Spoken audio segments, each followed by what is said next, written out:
Sometimes tension in a relationship is good, especially if it's the new tension set mounting developed exclusively in Arkansas by Croft Custom Jewelers. For all your gift ideas and special occasions, come by Croft Custom Jewelers and experience jewelry with passion. Croft Custom Jewelers is a great selection of platinum, 18-karat gold, diamonds, 14-karat slide bracelets, and other fine jewelry at affordable prices. Croft Custom Jewelers, jewelry with passion. Balloonatics in Benton is the largest balloon and gift store in Arkansas. You'll find more than 700 different balloons for all occasions, but that's only the start. Balloonatics also has candy bouquets, custom-made gift baskets, hundreds of soft, cuddly stuffed animals, a big selection of over-the-hill gag gifts and party supplies. Balloonatics is your Thai Beanie Babies official club headquarters. We do custom decorating for any event, and we deliver from Glen Rose to Little Rock. So what are you waiting for? Join the fun with Pat Gibson and her friendly, courteous staff at Balloonatics.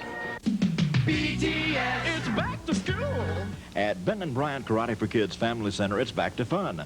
Karate is great for kids. Build self-esteem and confidence. Learn self-defense and more at Karate for Kids. BTS. Want to do this? We'll show you how. Get started today with our back-to-school special, just $19.95.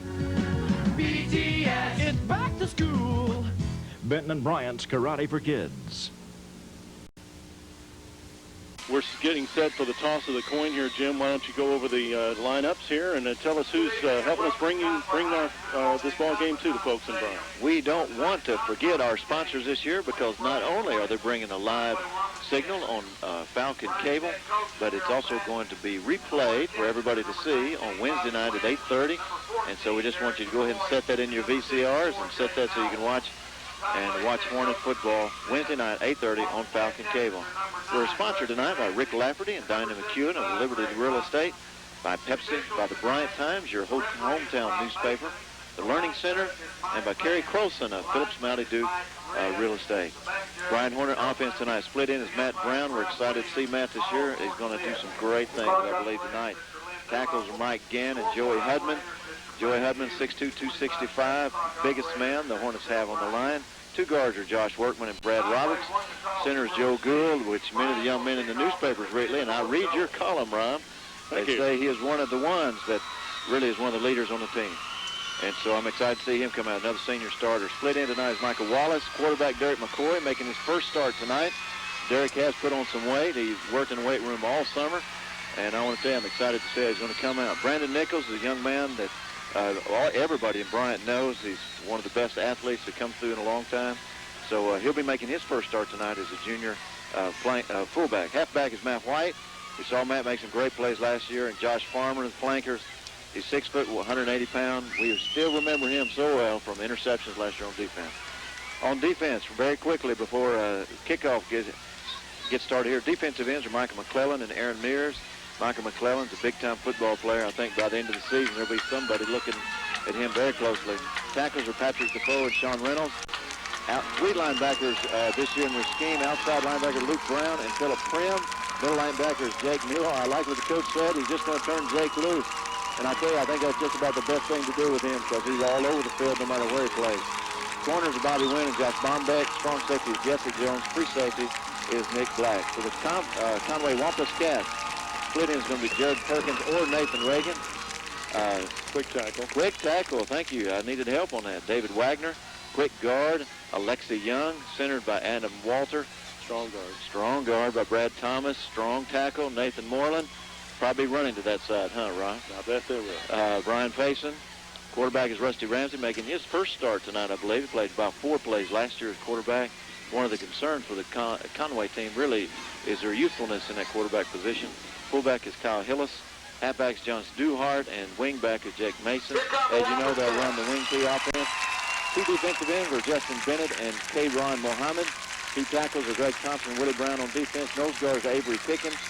Two linebackers, J.L. Henderson and James King. Corners are T.J. Jenkins, Doug Thompson. Safeties are John Bishop and Brett Allen.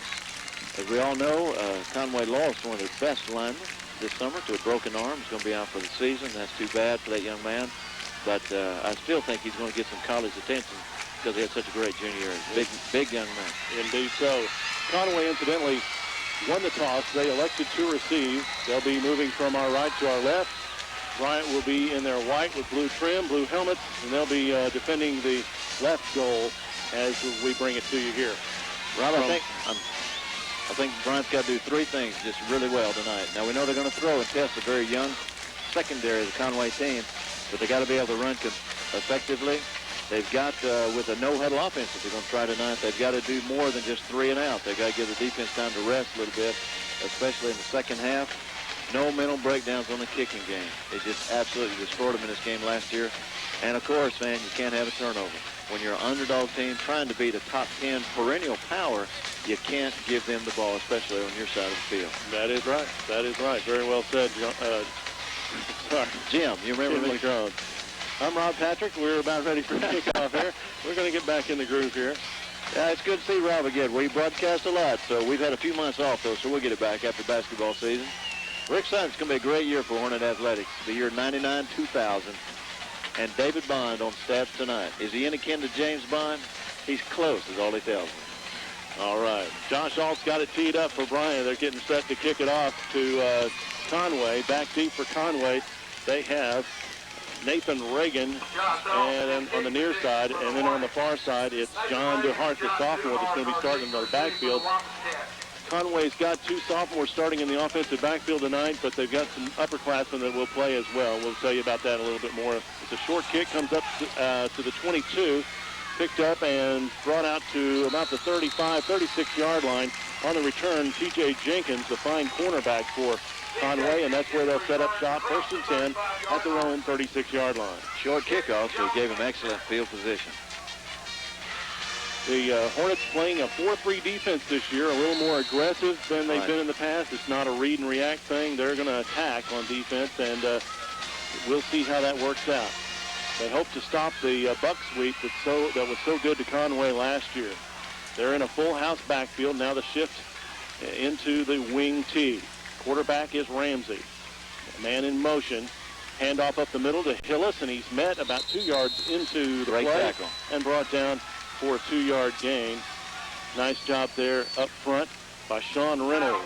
Sean Reynolds was able to stand him up and just put him on the ground. Hornet fans are very well familiar with the wing T offense. It's very good offensive, quick handoffs.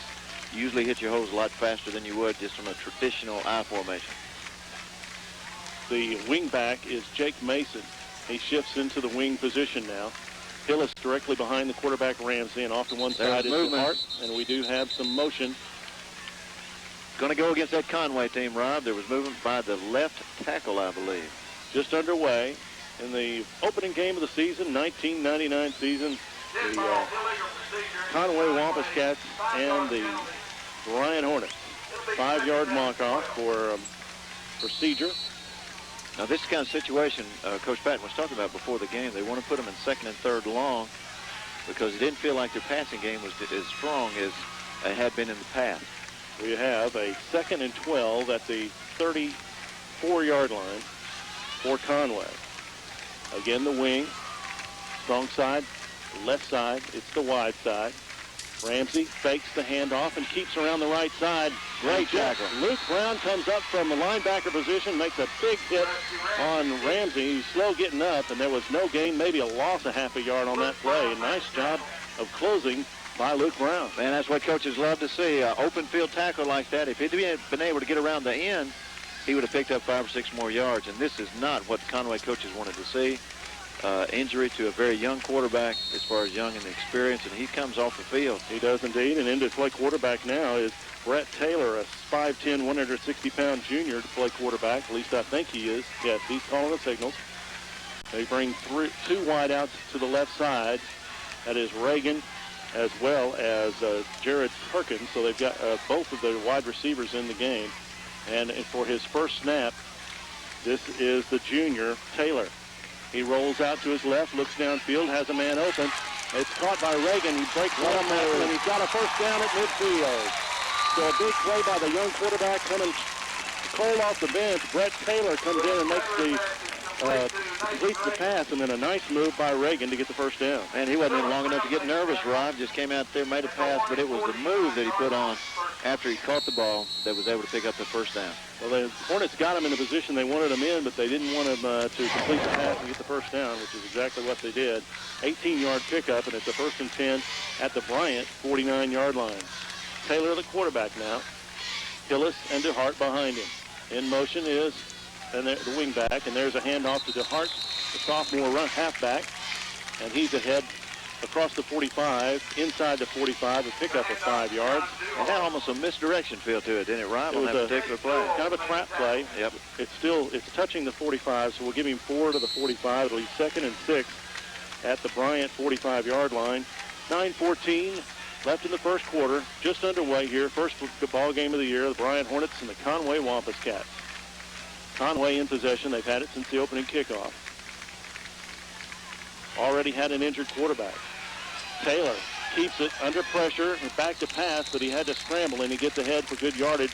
Yep. Close to a first down, but just short. He's got to the 40. That's where they're going to mark it. I believe it's Michael McClellan was able to turn him to the inside, and he's going to have a big, tough 1 yard to pick up. Just to give you an update on Ramsey, Rob, they're looking at his knee, unfortunately. Let's hope that it's nothing serious and just got kind of stung a little bit. We won't see everybody play. We're looking at his left knee, though. Big 3rd down play early in this ball game. Brett Taylor, the junior quarterback, came in cold and hit a big pass on the 3rd down just moments ago. Now he's faced with a 3rd and just over a yard. They'll try to run for this one, Rob. The handoff is to the fullback Hillis. Hit and spins out of a tackle. He gets to the outside, the 35, the 30, and down the sideline to the 25-yard line. Just inside the 25. They had him with a clean tackle. Now I think we have a flag on the There's a flag down. I think they signaled a clip. I'd hate to be preliminary on that, but I think I saw one of the refs do that. As it was, it would have been a pickup of 16 on that play, but they've got a flag. It is a clipping penalty. Downfield, the flag is at the 27. Still should take him back to where it'll be 3rd and just about 5 or 6, I think. They'll mark it from the spot of the foul, correct? 13, yes, sir. I believe they will. It will be a 13-yard pickup for Hillis, and then they'll mark it back 15 for the clip. And it'll set up a 3rd down and 3. Should be back at about the 42-yard line. Rob, while they're lining up for this play, I want to say hi to a young lady who's in the hospital tonight, wants to be on the Bryant drill team. She's made it, but she had to go in for a couple of days at Saline Memorial, so I want to say hi to Amber Baker tonight, who wishes she was here with her squad, I assure you. Send her our best. Now that big 3rd down play is just a little bit longer. Let's see what they do. Boy, he was able to bounce out on the outside and got there quickly after he spun out of that tackle. 3rd and 3 at the 42 of Bryant. Brett Taylor, the quarterback. Wing left. That's their power side with the tight end, but they go to the right side around, and a pitch to Hillis. What a tackle. He's brought down short of the first down. No gain. Nice job by Josh Bombeck coming up from the outside from his cornerback position. No gain, and it's going to be a 4th down play. I'm sure they're going to go for that one, Rob, but what a great open field tackle again. That's 2 of them. Boy, the good part is if they make them. The bad part is if they don't, they're going a long way. So. It looked like open field for Hillis, but Bombeck really closed, and they optioned to the weak side, and Bombeck came up strong and made the tackle on Hillis. Well, Bombeck, not only did he come up, but he did not wait for him, so he did attack him like you were talking about when the game started. That's attacking defense. 4th down. Big 7:28 left in the first quarter. It's a 4th and 3 at the 42. Taylor with the signals. And they do a double reverse on the inside trap play, and they got the first down and more. Down inside the 30, the 25, and inside close to the 20-yard line as they gang tackle him. And it is a first down as they do the reverse inside to the wingback. Mason picks up big yardage, a 22-yard play on a big 4th down. Big 4th down play, Rob, and the classic reverse is so wide, everybody in the stands knows it's coming, you know. But that is a very sneaky, shifty play. They handed to DeHart, and he handed back to Mason going back inside to the left, and they got the Hornets moving one way and burned them. 1st and 10, the Bryant 20, Conway on the march. Hand off to DeHart around the right side. He's got 5 and close to first down yardage. The Hornets drive him back. Bobby Wynn trying to pull the football out of his arms, but unable to. But he picked up 9 yards on that play.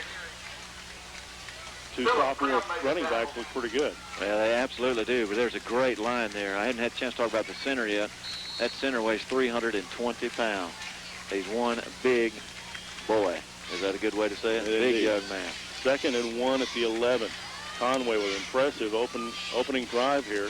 6:22 left in the first quarter. No score. Conway is threatening at the Bryant 11. 2nd and 1. Taylor, the second-string quarterback, has engineered most of this drive, and there's a big hit inside, and we do have early whistles, however. Someone either offside or in motion. The Hornets were really blitzing on that one. Rob, so I was unable. Legal procedure there. Conway reacted to that potential blitz. I was going to say what you just said. This drive is even more impressive because they're starting quarterback on the bench. He's also got his shoulder pads off, ice on that knee, so I bet he's done for the night. Brett Taylor has taken over and done a fine job, but that procedure penalty turns a 2nd and 1 at the 11 into a 2nd and 6 at the 16.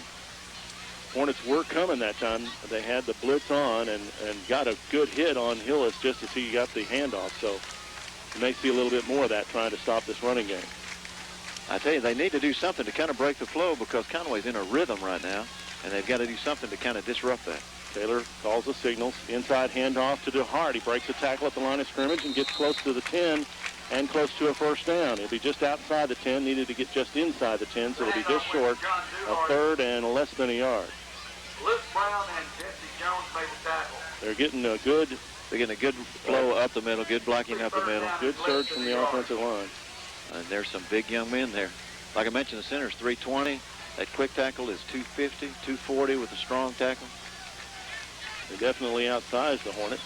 I'll tell you something, Rob, they play with confidence too, don't they? They do. That's winning. 3rd and 1, just outside the 10. A sneak by Taylor, and he probably got it just on the surge. He got low enough, and they didn't need very much just to get across the 10-yard line. So we shall see. Rob, I tell you, the way it's going now, they're going to finally stop the clock with 4:57 left. Of course, the clock was stopped before he waved his arm, but we won't worry about that till the end of the game, okay? But 4:57, they're going to almost have the football for the whole quarter, depending on what this drive they have eaten up the accomplished. Indeed, they have. Which really takes a lot of wind out of yourself, especially the visiting team. That offense is sitting over there for the Hornets, ready to go. Derek has got butterflies, ready to get after it. This is so close that they're down on their hands and knees, checking to see if they made the first down or not. Now, Rob, I know I'm famous for picking these out, but I didn't get to see this one ahead of time. Sorry. So close that, well, I guess they're just going to call it. It must be short. It must be. 4th down and inches. 4th down and inches at the 10. I don't know if it's an inch. It might be just one chain link. That may be. It can't be much more than that, the way they were eyeing it there. Now, you know, this is where the fans say, fake the sneak and throw a pass in the end zone and score, you know. But the best play is a quarterback sneak or some quick handoff. You just want to get that first down and this time keep the clock running. Credit to the Hornets that they were able to stop that one as much as they did.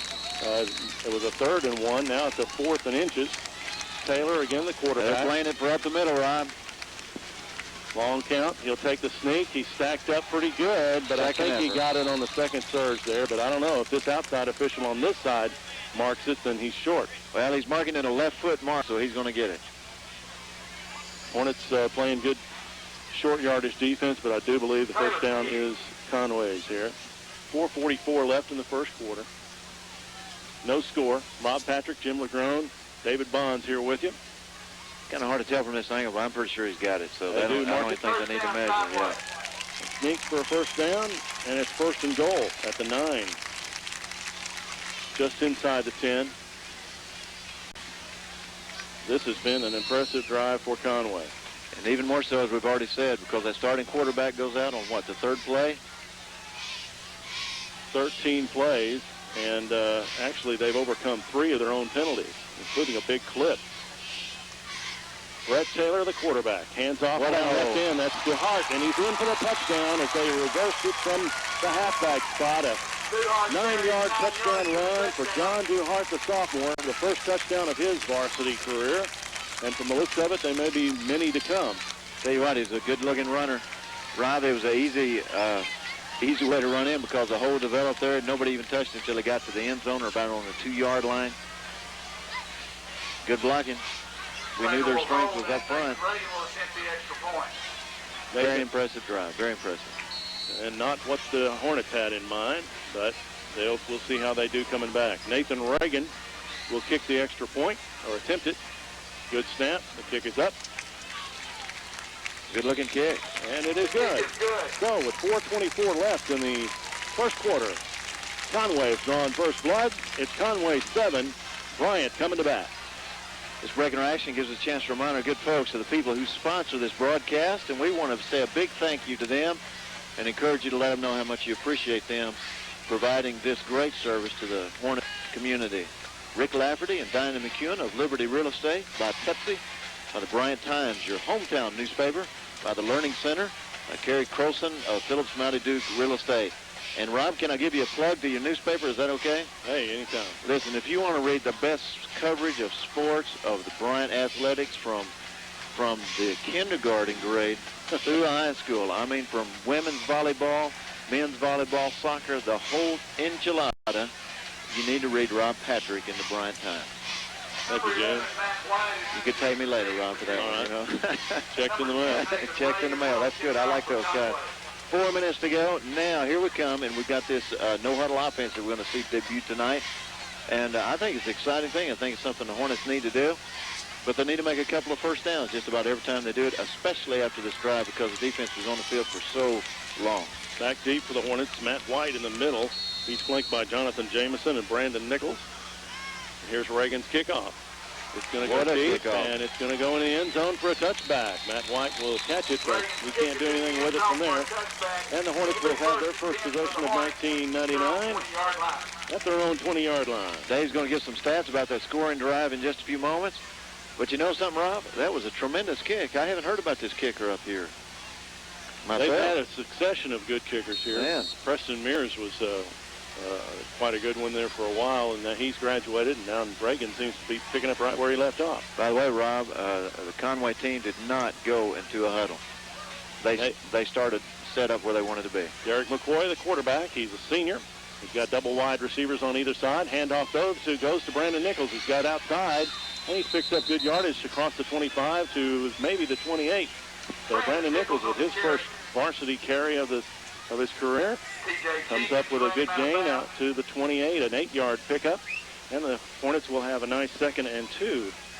Again, they go with no huddle. Great to see Brandon back out playing football again. Tough young man. I think he's going to do great things this year. Hornets with double wideouts on either side of the football. McCoy looking to the sideline for the play call, and he'll bark it out. Michael Wallace and Josh Farmer are split out wide to the right. Matt White and Matt Brown to the left. Handoff up the middle once again. Brandon Nichols gets the first down for Bryant. So positive things happening here with the running game, something that they had trouble with last year. He's up across the 30 to the 32. And now we have a Hornet player who's limping. Is going to have to come out of the game. Well, that's bad news. That's a tough one. Joey Hudman. Yes, sir. One of the anchors on the line for the Hornets this year is coming out limping. And we hope that's nothing serious. He's one of the mainstays of that offensive line. He comes out walking a little gingerly on one leg, on his right leg. He's has that one taped up pretty good, so may have been something that's been stung before. He's trying to walk it off, it looks like, tried to take a couple of jogs. So hopefully he'll be able to come back in. Derek McCoy, I think Joey got a special haircut for this ball game. I think he did. It's shining from up here. Derek gives it again to Nichols, and he is hit hard by J.R. Henderson, but falls forward, and that's always a good sign for your running backs. And Nichols gets up close to the 35. We'll call it the 35. A pickup of 3, so 3 straight running plays with Brandon Nichols. Conway's coming out with the same defense on every play right now. They're not even thinking about hurting. They're prepared for this no-huddle offense. 2nd and 7 at the 35-yard line. Now Luke Brown has come in as running back, flanking Derek McCoy. Now he comes up into a slot, so we've got 5 wide receivers. McCoy now will keep it and run on a quarterback draw, and he's up close to the 40-yard line. So that's a new wrinkle for the Hornets. New wrinkle for the Hornets, like you were saying, and everybody in the stands thought he was going to pass it, including myself. Great play. I'm sure you were going to see that one again. Picked up 4 to the 39. It's going to bring up a 3rd and 3 at the 39. 3:07 left in the first quarter. Conway with a 7-0 lead. Bryant with their first possession. Might see the first pass on this one, Rob. McCoy under center. Wide out to both sides. Now he backs off. Gets a signal from the coach. They change the play. Luke Brown is the running back. And they give to Brown. Around right side, and he's got a first down across the 45. Now we got a penalty flag thrown in right where a block was being thrown, and that's bad news. I'm afraid. It's going to be a hold or something. Yeah, that's what it is, Rob. It's a holding call. Boy, what's tough? He had the first down, a little bit to spare. 8-yard gain there by Brown will be wiped out. And from the flag thrown right at the line of scrimmage, and they will bring it back. I assume they're going to bring it back. They're having a debate. There's no call on this one, I don't think. It should be a no-brainer. No-brainer. Going to take him back, make it third. Unlike the Conway team, when they had a clipping penalty that almost stalled their drive, it was downfield, so they didn't have as far to go. This was in the Hornets' backfield, so now they've got third and long. Change of 3rd and 3, or actually what would have been a first down. Would have been a first down, that's right. 3rd and 13 at the 29 for Bryant, and certainly a passing situation. McCoy, the quarterback, senior, with his first start. He's got Luke Brown in the backfield with him. Michael, and now he comes into a slot on the same side with Michael Wallace and Josh Farmer. Matt White and Matt Brown are shifted left. Now Luke Brown shifts over that way, changes side of the field.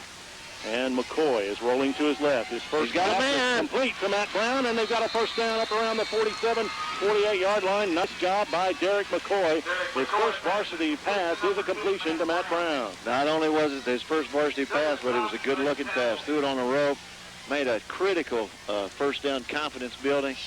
So what an exciting play. I think we're going to see that combination between old Derek and Matt many times before this season is put to rest. All the way up to the 47, an 18-yard pickup. Nice job of blocking there. They had a blitz on one of the linebackers. Henderson was coming, but a good job of blocking. I didn't pick up who made that block, but a nice job of blocking there, and McCoy was able to get outside and have a free lane to throw. Now he short drop, throws to Matt Brown across the 50, completion, and he's down inside the 50, close to the 45. They're going to mark it at the 46-yard line, just a little hitch pattern to Matt Brown. Yeah, I don't know what the Hornets call that play, but we can call it the Tanner Francis pass play because we saw that a lot last year as Tad and Tanner hooked up many times. We're going to be speaking with Tad Farmer during halftime. Right. And let us know about college and all that's happening. But right now, we got to get these Hornets in for a score. It's a 2nd and 3 at the 46. They're in Conway territory. 1:39 left in the first quarter. Conway with a 7-0 lead. They took the ball 64 yards on their first drive of the season, overcame a clipping penalty and a couple of 5-yard penalties and put it in for the score. Now Bryant trying to answer them right back with a good drive of their own going, where they've overcome a holding penalty now. I don't know what the confusion is with the referees, Ron, but there's substitution thing there, I believe. 2nd and 3. 1st and 25. They're going to be back right about where they were at the 34. Very valuable lesson here. Actually, they're going to mark it back. 36-yard line. So it's going to be 1st and 10 again, though. Excuse me. I thought they marked the ball and dead ball, but they moved the chains back. Huh. I'm going to have to look that one up, Rob. Before the play was dead, they did it from the spot of the foul. So give Nichols a pickup on that play of only 14. Now McCoy back to pass down the middle, complete. And he got that first down again, Rod. They got it all back. That's the sophomore Jonathan Jamison on a reception on a slant pass. They're down inside the 20 to the 17-yard line. And I tell you, when you throw the ball across the middle, you got to be able to put some heat on it. And Derek just scorched it over there to him. He has been on line on every pass that he made. Only one incompletion so far this game. And he had to throw that one, I remember it. So the other boy wouldn't intercept it. Threw it the perfect place. Fakes he's got him open. Brown in the end zone, touchdown. Bryant takes the lead with a touchdown pass from Derek McCoy to Matt Brown, covering 17 yards. Well, a great play again. And, Rob, the biggest thing about this that I see is that they overcome a back-breaking penalty. And in what? Took them 2 plays to cover 36 yards. Great play. They're playing with confidence, and they're playing with their emotions under control, as Pat was talking about, before the game started. Except for one play. And they overcame that. They overcame it. What a play. Did we not see that? Did that not look like a flashback from last year? That was a beauty. Beautiful play. And now they go for 2 on the swinging gate. They pitch it to Nichols, and he's unable to get into the end zone. We need to check out the flag, though, Rob. We may have an illegal procedure or something on that play. Probably a procedure when you have some kind of swinging gate play. So the Hornet play. Conway not reacting at all.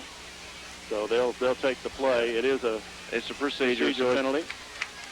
So, no good on the swinging gate. Balloonatics in Benton is the largest balloon and gift store in Arkansas. You'll find more than 700 different balloons for all occasions, but that's only the start. Balloonatics also has candy bouquets, custom-made gift baskets, hundreds of soft, cuddly stuffed animals, a big selection of over-the-hill gag gifts and party supplies. Balloonatics is your Thai Beanie Babies of Phil Club headquarters. We do custom decorating for any event, and we deliver from Glen Rose to Little Rock. So what are you waiting for? Join the fun with Pat Gibson and her friendly, courteous staff at Balloonatics. BTS, it's back to school. At Benton and Bryant Karate for Kids Family Center, it's back to fun. Karate is great for kids. Build self-esteem and confidence. Learn self-defense and more at Karate for Kids. BTS. Want to do this? We'll show you how. Get started today with our back-to-school special, just $19.95. BTS, it's back to school. Benton and Bryant's Karate for Kids. Sometimes tension in a relationship is good, especially if it's the new tension set mounting developed exclusively in Arkansas by Croft Custom Jewelers. For all your gift ideas and special occasions, come by Croft Custom Jewelers and experience jewelry with passion. Croft Custom Jewelers is a great selection of platinum, 18-karat gold, diamonds, 14-karat slide bracelets, and other fine jewelry at affordable prices.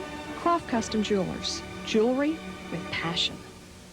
Up the sideline, and he was open in the corner of the end zone for the touchdown. A beautifully run play, and that's something that Coach talked about before the game is execution. And no turnovers. They haven't had any turnovers yet tonight. So far, knock on wood. Overcame that great penalty, or the critical penalty that they did. I tell you, Derek doesn't look like a senior first-time starter, does he? Ma, he has looked sharp so far. Only one incompletion. Have to check out how many he's thrown. I believe he is now 6 out of 7 for 96 yards and a touchdown. Oh, what a fine debut. Fine debut. I don't think you could have written the script hardly any better. His mama couldn't have written the script any better. Well, I bet she's over there more nervous. I talked to his dad the other day, and I want to tell you, I know he was nervous before the game. So great start over the Hornets. No matter what happens, a beautiful start to the football season this year. Well, the Lions got a lot to be excited about, I think. Josh Alt's got it teed up and ready to kick off. The kickoff team is getting final instructions from Coach. Looks like Clay Beeson giving them instructions there, one of the assistants. I understand Clay had quite a role in the pep assembly today. Well, I've heard some stories about that. I also heard that Miss Wooten was dancing or something in the pep. Is that right? That's true. I heard that stuff. Here's the kickoff down to the 5. This is Reagan again. He brings it up across the 10, 15, 20. And he's brought down across the 25 out close to the 28-yard line. Good tackling on that play. Rob, the Hornets have a great ratio on them. They've had the ball twice and scored 2 touchdowns. If we can maintain that all season, it'll be a year to talk about. To say the least. I tell you what, I'd settle for just the rest of this game. How about you? Sure. The rest of this half would be nice. Brown, by the way, already has 3 receptions for 42 yards and a touchdown. He also has 3 rushes for 9 yards, but the other touchdown, he's got them both tonight. First, we got 2 browns, a white, and a black on this team. I tell you, it's a colorful team. And the blue, of course, the red, white, and blue of the Bryant Hornets. Conway with possession. Kyle Hillis takes it up the middle, breaks a tackle at the line of scrimmage, and gets outside before Sean Reynolds rides him down. Kyle did exactly what he's taught to do. He kept his legs churning, bounced off that tackle, and just kept going and kind of rolled to the outside till he found some room. Another sophomore running back. He was impressive last year in junior high. And he and DuHart both have got a great future here at Conway. They've both gone all the way. The upperclassmen that were expected to be the running backs, Brian Jones and Ernest Maltbia, have yet to play. Conway with a 2nd and 4. They trail 13-7 to Bryant. Hand off on the trap. Hillis breaks 1 tackle, then he's hit and drives the pile forward. He's fighting to get the first down across the 40-yard line. Had white shirts all over him. White shirts all over him, but he just kept those legs churning. I don't think Conway liked that last score. I think they're trying to respond to that. This is what Conway wants to do, just grind it out. Grind it out. And they have a 1st and 10 at the 41. They did it in the first drive. They ground it out, completed 1 pass along the way, and went for a touchdown. Then they had bad field position and a big penalty that hurt them in the next one. And some stingy defense, by the way. It was indeed a big play on first down that dropped them for a loss. Here they are, 1st and 10 at their own 41. Handoff inside to DeHart on that trap play. Breaks through into the secondary before Nick Black is able to ride him down. But inside Bryant territory at the 43-yard line is John DeHart. Rob, I tell you, on the run, against a running team, that first down is the key down because you want to put them into where they're 2nd and long and then eventually 3rd and long. That trap play is working up the middle. Adjustment's probably going to be made by Hornets at halftime. They got to be able to shut that down, or we're going to see that all night. Call it the 40, just inside the 44 to the 43, a 16-yard pickup for DeHart. Bryant with a 13-7 lead, 6:10 left in the first half, and Conway trying to answer. We've got the 2 sophomores in the backfield behind second-string quarterback Brett Taylor. Early in the ball game, they lost their starter Robert Ramsey. Now we have a penalty flag on this play as Hillis takes once the again, handoff. I think we got a delay, Rob. Nope, a procedure. Well, the play clock was down to 0. Penalties have really hurt Conway in this game. You know, this could be from the quarterback that did not work with the first string all week. That's a good point, Jim. It is Rusty Ramsey started the ball game and was injured early on. Go back to look, and I think it was on the I believe it was third play of the ball game. Yep. And then Taylor has come in, engineered that touchdown drive, and has looked pretty good here. Looks like he picked up right where his teammate left off. We don't know the extent of Ramsey's injuries. He's just out for this game. It's quite obvious since he's no shoulder pads and legs still up. 1st and 15 at the 48 of Bryant. And now a movement, and McClellan comes across the line for Bryant, knocks down the tight end Faison. Everybody's pointing, Rob. Everybody's pointing. Who was guilty? It looks like Conway's going to be going backwards. No, I can't tell. Everybody's clapping, too. Everybody's pointing, everybody's clapping. Taylor's clapping, and Conway is moving back, and we'll see. We have a delay. It didn't have anything to do with that hit there. Now, Rob, I'll have to admit, and it's a hard admission, I'm confused on that one. They ran out of time. They ran out of time. I thought there was no doubt. McClellan came across, and they were pointing back and forth who moved first, and it didn't have anything to do with that. Now, Rob, what we've got here is a 1st and 20 now. Because of the penalties. You got to hold them, Rob. Defense has got to hold them. 1st and 20. Bryant's got all the momentum right now. They've got to be able to hold them and push them back. Force them into that punting situation. 5:30 left in the first half. Bryant with a 13-7 lead. Conway backed up 1st and 20 at their own 47. Handoff inside to DeHart. It's the battles to get near midfield, but I'll tell you what, that young man just will not be brought down. Hornets were there swarming, but they just could not get him on the ground, although he did only get a couple of yards on that carry. Pretty shifty runner, and he just keeps those legs going. He's got great balance. And Duhan, by the way, already has 60 yards tonight on just 9 carries. 2 sophomore running backs for Conway, and they look good. Of course, that offensive line is experienced and a good one. And I tell you, Rob, do have a 2nd and 18 at the 49 of Conway. Doesn't matter how good or bad you are, Rob, that line determines ball games.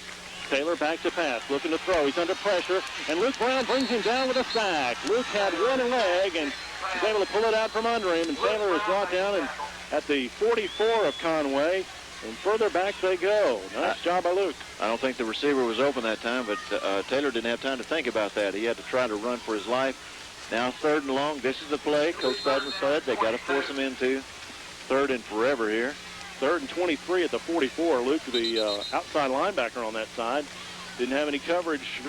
There again, you have the aggressiveness of the new Bryant defense. Equipment timeout. Michael McClellan's got to go over and get something adjusted. I saw the refs called it. Justin Keene will come in and sub for McClellan at that right defensive end. Aaron Mears switch sides, and Keene will work the left side, the short side of the field.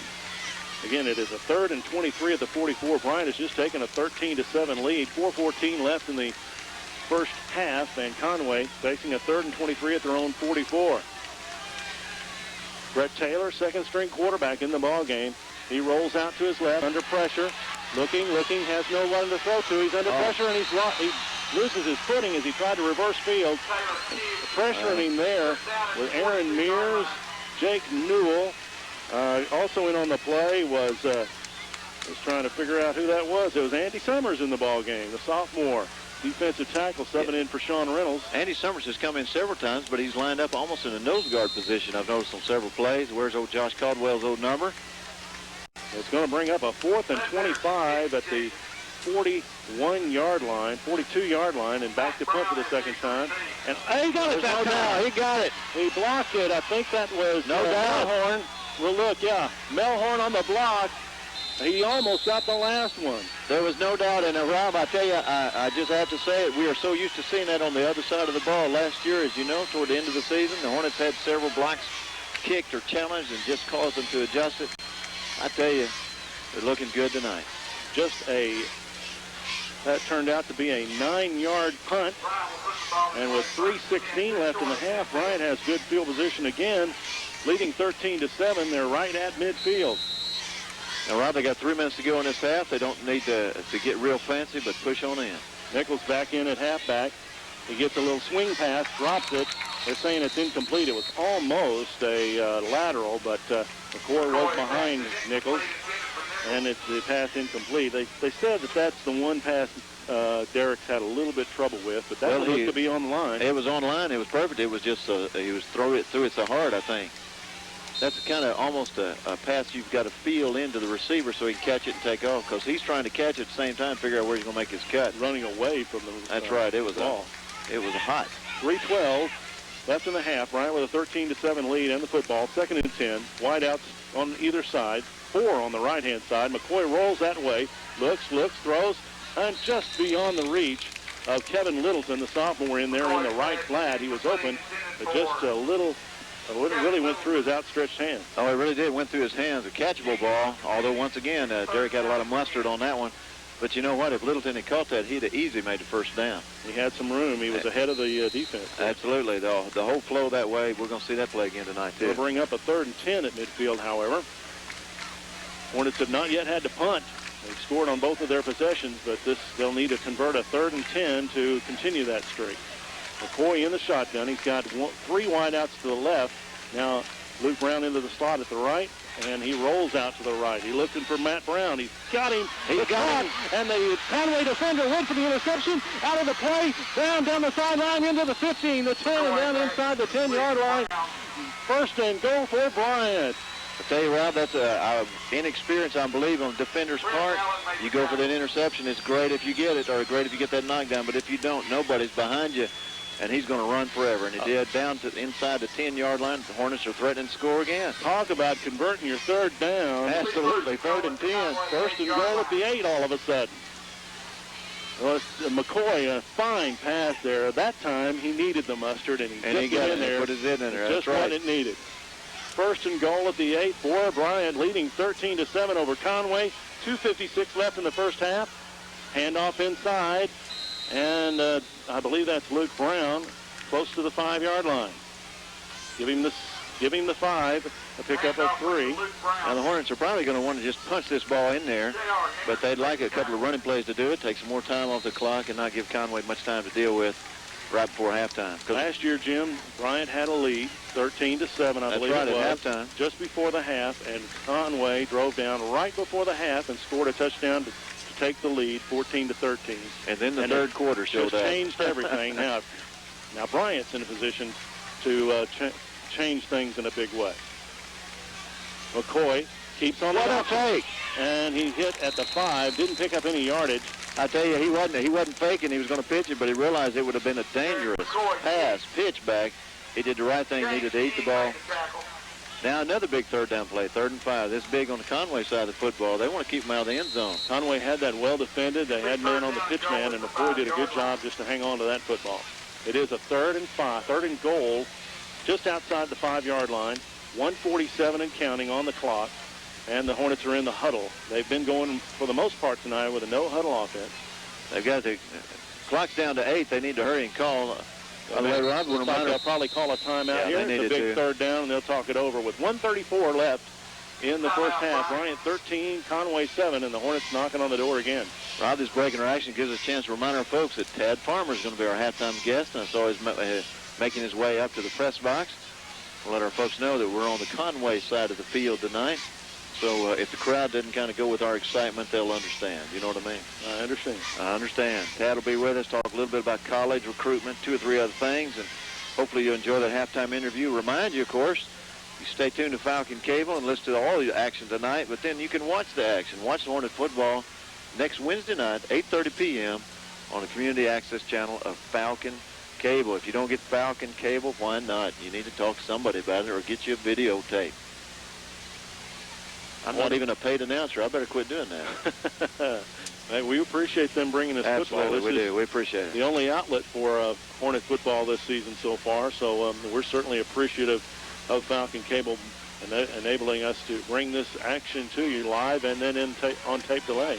Now, Rob, as we set up this, last year we got to where we pretty much could know the tendency the Hornets would have before they called a big play like this. You think they're going to try to run it or throw it in? They've got the beef guys in there. Aaron Mears is in the backfield. They block it, and the pass incomplete. And really, that's the first poorly thrown pass McCoy's had. It was kind of may have been tipped as he tried to hit Michael Wallace in the flat. Michael would not have been in a position to catch that or to get a touchdown on that play, but now the Hornets will line up for a field goal attempt. I'm glad it was kind of poorly thrown. That was right in line with our booth, and the defender might have had a shot at catching that one. That was going to be tight. He had a good angle on it. Now we get to see a field goal attempt. Nathan Harbert, or Nick Harbert. Nathan's his dad. Nick Harbert is in the kick. It will be a 23-yard attempt. Snap is bobbled, but he gets the kick up, and it is good. A fine job there by Josh Farmer getting that ball down so Harbert could get the kick through. The kick was nice and strong, but the snap was bobbled. Farmer got it up on the tee and somehow, and they got it through. And they were able to get it through. Bryant has taken a 16-7 lead with 1:26 left in the half. Great hands there by Farmer to be able to get that ball back into position, but I'm sure they practiced that just a little bit, and you got to be in a hurry. The kicker continued through his motion. We'll call that a 22-yard field goal. 22 or 23, 22 and a quarter. Now, couldn't really tell for sure. Josh Alt, Harbert's teammate on the Harbert's teammate on the soccer team will be in position to kick this game, kick off here for the Hornets as they take a 16-7 lead right before half, and this Conway crowd has gotten a little quiet. Got a little quiet. They realize there's another ball game in town, and the Hornet players are playing with confidence. They're playing like they believe they can win this football game, and Rob, they can. You bet they can. Nick Harbert with his 7th field goal of his career. He had 6 of them last year, and that's a big bonus for the Hornets. Alt with the kickoff. Again, a deep one. Reagan's got it inside the 5 at the 3. Brings it out across the 15, again. 20, 25, 30, 35-yard line before he's dragged down by Matt White. Nice job by White there in the open field, breaking down and getting the tackle on Reagan, who had some momentum going. Tell you, Jesse Jones was able to break down that defense one more time and was back there to make the tackle. Just didn't have the angle. That's right, the angle, and he was just a little elusive for him. Conway just got a minute 18. Now, Rob, I don't expect him to make some kind of aerial war here. I think they'll just try to bust a couple of long runs and then play and see what happens. We shall see. And I'd go up the middle with that misdirection a little bit again. Taylor fakes it. He's going to throw. He looks, down the middle, and it's incomplete. Almost, Faison on the tight end, almost held it. But Philip Prim, the linebacker on that side, almost got a hand on it. So almost got a hand on it. Up for grabs as he threw back against the grain. I was kind of surprised at that. That's a very hard pass, difficult pass to throw, like you're saying, going back against the grain. But it did hit him in his hands. But, it was high on his chest. Might have bounced off his shoulder pads or something like that. And Prim also, by flashing in front of it, may have distracted him a little bit. Concentration there. Just to bring up a 2nd down and 10 at the 35. Bryant with a 16-7 lead, 1:11 left in the half. Conway with possession on their own 35. 2nd down. Handoff inside to Hillis. The ball is down, but Hillis, I believe, gathered it back in. It was rolling there for a moment. Hillis grabbed it, and although Jake Newell gives it to the official, I think Hillis had it. Yeah, he did get it back. Boy, what a break that would have been a minute ago on their side of the field. 3rd and 8 at the 37 for Conway. 49 seconds and counting left in this first half with Bryant. A surprising for those around the state, I'm sure, 16-7 lead. I've got a line, Rob, if the Hornets are able to hold this lead, I'm going to use it. I just want you to know, ask me with about a minute to go with the lead, okay? I wrote it down. I got a good one. All right. Brett Taylor, the quarterback. He's the second stringer. Been doing a good job. Handoff inside to DuHart. And he's inside, well, he's up to about the 40-yard line. It's going to bring up a third down, and Bryant's going to call timeout and make a punt again. Right play. They've had some trouble with their punting game, thanks in large part to Bryant's Chris Milhorn, who's blocked one and pressured another one. The only 2 kicks they've had, both of them have been very short. And the one he blocked, of course, barely made first down yardage, but the other one did too. He affected it, caused him to kick it to the right-hand side, to this side of the sideline. Coaches are well aware of that. They're going to talk to him about making sure they seal up that end. I'll be surprised if they're able to get that close to him again, Rob. It is a 4th and 4 at the 41-yard line of Conway. 22 seconds left in the half. They will have to get this kick away or try something. I tell you, Rob, why not fake it? Why not go for it? You're going to take a few seconds off of here. The Hornets might not be expecting that. And like we've said many times, Conway's got a tremendous offensive line. If they aren't confident in their ability to get the kick away, they'll fake it. But if they want to get the kick away, you don't want to give Bryant another chance from this position. Well, I think they're going to go ahead and kick by the reaction of the Conway team. So if they fake it, they fake me out. Milhorn's on the right side, and there's a man with a bead on him right now. He gets blocked, and they get the kick away. But again, it's off the side of his foot. Coming down and gets a good Conway bounce. It hit about the 42 and rolls inside the 35 down to about the 33-yard line. So with 12 seconds left in the half, Bryant will have the ball once again at their own 33-yard line, that is. The Hornets didn't come from the same side they'd been coming all night. I think they held him off because he didn't even hardly meet the block. I watched him because I was going to see if he did it again, but he got blocked. Okay. So it stood him. Pressure came from his right. They knew where Milhorn was. Yeah, they found his number. That one. Now, Rob, we fans like this long bomb in this situation, but they need to let the clock run out. They've got a tight offense, and McCoy takes the knee and gets the clock started, and that will be the end of the first half. At the end of this first half, our score, the Bryant Hornets 16, the Conway Wampus Cats 7. Stay tuned.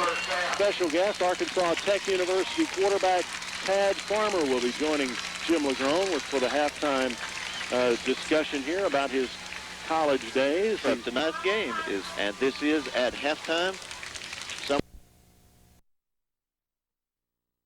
Rob, is that what you're trying to predict there? I'm just saying, if it happens, it happens. If it happens, we'll take it. Wouldn't it be sweet? But this is going to be one of the toughest half of football the Hornets have ever played. They're still playing a top 10 team. Conway's not going to go away. They're not going to give up. They believe right now, I assure you, all the blue shirts here believe that they're supposed to win this game. And the Hornets right now, despite the great first half they have, are just starting to believe they can win the game. There's a big difference between believing you can and believing you're supposed to. The Hornets need to pull this one out for their own confidence factor. Well, looks like Nathan Reagan will be set to kick off for Conway as we're about set to get underway. Again, Conway with a trailing in this ball game to Bryant, 16-7. Back deep for Bryant. It's Matt White in the middle, the fastest of the Hornets, I believe. He's flanked on his left by Brandon Nichols, and on his right by Jonathan Jameson. A couple of sophomores back there with Nichols. Should be a pretty deep kick. That's what he's done all night. Reagan put it in the end zone. There's offsides. This time it comes down short. It's going to be offsides, Rob. I saw him. We'll bring it back. Second man starting from the far side. It's almost a shame because that was a line drive kick that Jonathan Jameson had at about the 15 with a little momentum. Might have been a situation where he could have gotten a good run back, but we'll do it again. Well, for Conway coaches, that's not what you want to script it on the first half. You want to get after them. Try to get control of this ball game, get the crowd back in it. As you remarked correctly so at the end of the first half, the crowd has really kind of settled down. They're watching and waiting to see what's going to happen. Yeah, they're waiting for something good to happen. Really, besides that open drive, it hadn't been too good for Conway, and the penalties have been a major part of that. And there again, they're starting the second half right off first thing with a penalty on offsides on the kickoff. You have to believe that has to come some from the quarterback change that came so early. Probably so, yeah. With Ramsey out, and Taylor came in at a great opening drive. But then when the game kind of settled down into its routine, they got out of their flow. Reagan with the kick, and this one is deeper, higher. It will come down to Jameson at the 12. He brings it up into the middle. He's got good hold. 25, and he's brought down there at about the 28-yard line. Nice open field tackle for Conway by Cole Harris. Rob, I thought the hole had really opened up like greater. The pocket had created something, but it really collapsed on him when he crossed that 20. He's just able to squeak through to the 27. Again, to reset the offense for the Hornets, the quarterback is senior Derek McCoy. He is back there with single setback. That will be, well, I can't see who it is to start this second half. McCoy hands it to him. It is Matt White, and he tries to break it outside, but really will get little yardage. They started at the 27, and he's just got back to that.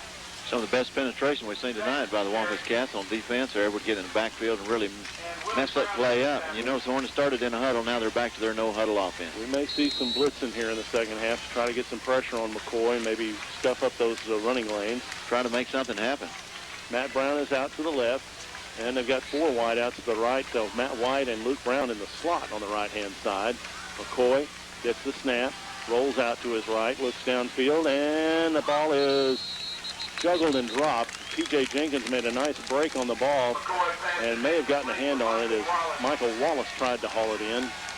And looks like it hit the ground just before Wallace could haul it to bring it into it.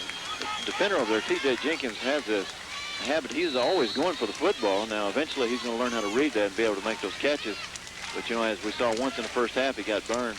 He's their best cover man, P.J. Jenkins, a junior. But right here we are at a big, long third down. This is not the way the Hornets need to start at the half. They need to punch out a couple of first downs. And so really this is a momentum play to start the second half. 3rd and 10 at their own 27. Double wideouts on either side. McCoy under a blitz pressure, but he gets it away. A pump fake and a throw down deep, and it's going to be well long, too long for Matt Brown. And the Hornets will be in their first punting situation. Not only is it their first punting situation, it's deep inside their territory. Opening drive of the second half. You can tell, man, Conway has turned it up a couple of notches just watching their players react to everything that's going on. Well, that was encouraging, though. They did try to blitz, and McCoy was not even pressured. Picked it up, that's right. Really not even pressured, so that was good to see from the offensive line being able to pick that up. Now, Josh Hall is back for his first punt of the season. He's a senior, has done a lot of the kicking. He's a soccer player, a fine soccer player. He's back to kick. Good snap. Good and a kick. Good high spiral coming down the left sideline. It takes a Conway bounce at about the Conway 40 and comes out of bounds at about the 42-yard line for Conway, and that's where they will have possession to start their first second half drive. Rob, it's going to be interesting to see how Taylor, surely at halftime, he's able to settle down, get his what butterflies he had after that first half over with. It'll also be interesting to see if the Hornets have made an adjustment to stop that trap play, that counter that's going right up the middle on them. A little crisp tackling would help, and Conway with a good field position, trailing 16-7 to Bryant, their first possession of the second half. Handoff to the wing back, and he gets across the 45 before he's knocked back. Nice job by Jake Newell coming up and making a big hit on him. Jake Newell made sure he knew his number on that one. Jake Mason on the carry, and he gets 4 yards to the 47. A 2nd and 6 now at the Conway 47-yard line. Just underway, second half. Bryant with a 16-7 lead, and Conway in possession. Man, I can't get over how big that center is at 320 pounds. A monster to anchor that line. Brett Taylor, junior quarterback in there. Hands off inside to Hillis, the fullback. He wades through the defense and gets the first down. Inside Bryant territory at the 45. We're going to mark it inside. No, right at the 45-yard line of Bryant. So a pickup on that play of 8 yards as Hillis just kind of waddled his way through that. Yeah, he kind of reminds me a little bit of Jackie Brown, who would just kind of work his way through the crowd, you know. You just keep thinking he's going to fix him to fall down, but he wouldn't, and all of a sudden he breaks out and makes some yardage.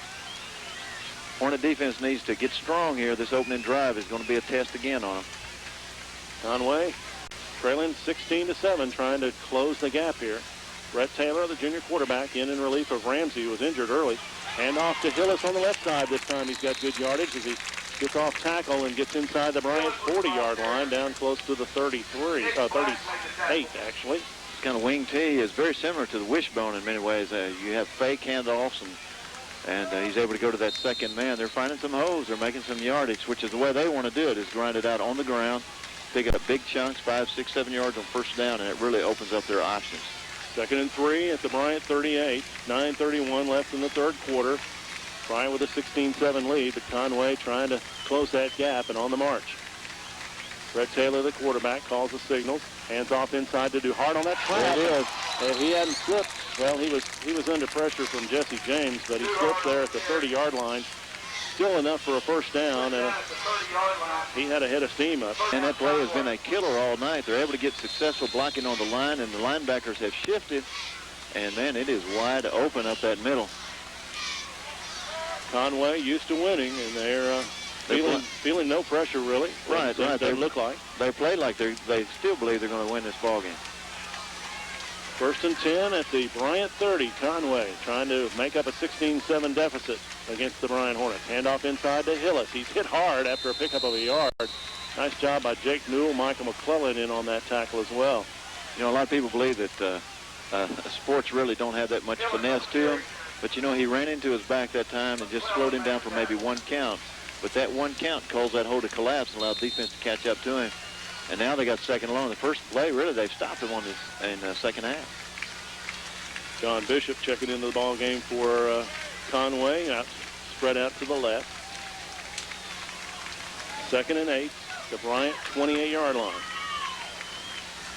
Mason in the slot, in the wing. Fakes the ball's on the ground, and Bryant has recovered the fumble as Taylor dropped it on the fake. He was going to roll out to his left. And, boy, what a big turnover that is. Conway on the march, and they give it up. And on the ball, down at the bottom of the pile. Boy, the defense need to make something happen, Rob, and that's just, that is the medicine they needed on this drive. Joe Gould in on defense, makes the play. Taylor was going to roll out to the left. He had hidden the ball well down on his hip, and something just jarred it loose. I mean, nobody touched him. He just lost the ball. Hornets were quick on the play. Now let's take that momentum and make a couple of first downs and change his field position. 1st and 10 at the 32 for Bryant as Gould comes up with the fumble recovery. McCoy in at quarterback under center.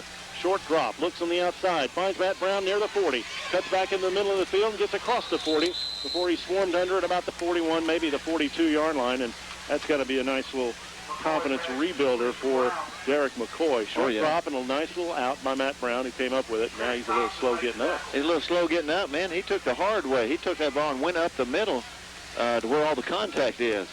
So I think he could have made just as much yard if he stayed outside. But he wanted to get everything that he could, and he's limping off the field now. He looks like he's going to be able to walk it off. Stung a little bit.